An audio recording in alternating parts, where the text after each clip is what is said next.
Go to Matthew 23. Go to Matthew 23. Look, the love of money is the root of all evil.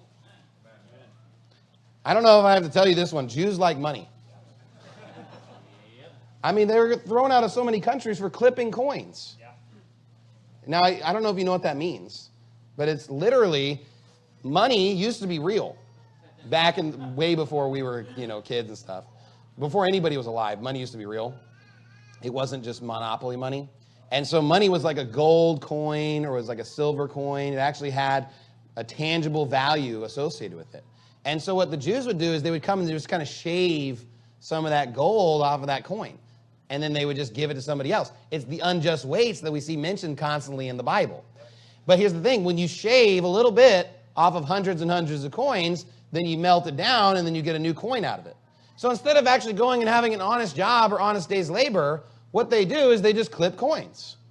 Now, there's no new thing under the sun.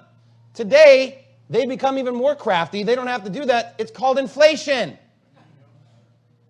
And you know what inflation does? It just clips your dollar a little bit. It just shaves your dollar a little bit. They just print a little bit more. And look, by printing more, it's the exact same concept as clipping coins. Because if you have 10 coins, and then you shave off all 10, and you produce another one, what's that called? An 11th coin. So if you have $10 bills, and then you print another dollar bill, inflation. Okay, it's the exact same practices. Who's in charge of the Federal Reserve for virtually decades? Jews. I mean, it's not rocket science here. These are just things that you're not allowed to say. But you know what? I'm saying them, so. Because I can get y'all's YouTube channel nuked or something, okay? I can't have one. Matthew 23, look at verse 27. The Bible says, "Woe unto you, scribes and Pharisees, hypocrites, for ye are like unto whited sepulchres, which indeed appear beautiful outward, but are within full of dead men's bones and of all uncleanness. Even so ye also outwardly appear righteous unto men, but within ye are full of hypocrisy and iniquity. Woe unto you, scribes and Pharisees, hypocrites! Because ye build the tombs of the prophets and garnish the sepulchres of the righteous, and say, if we had been in the days of our fathers, we would not have been partakers with them in the blood of the prophets. Wherefore ye be witnesses unto yourselves that ye are the children of them which killed the prophets. Fill ye up then the measure of your fathers, ye serpents, ye generation of vipers. How can ye escape the damnation of hell?" That's what Jesus really sounded like.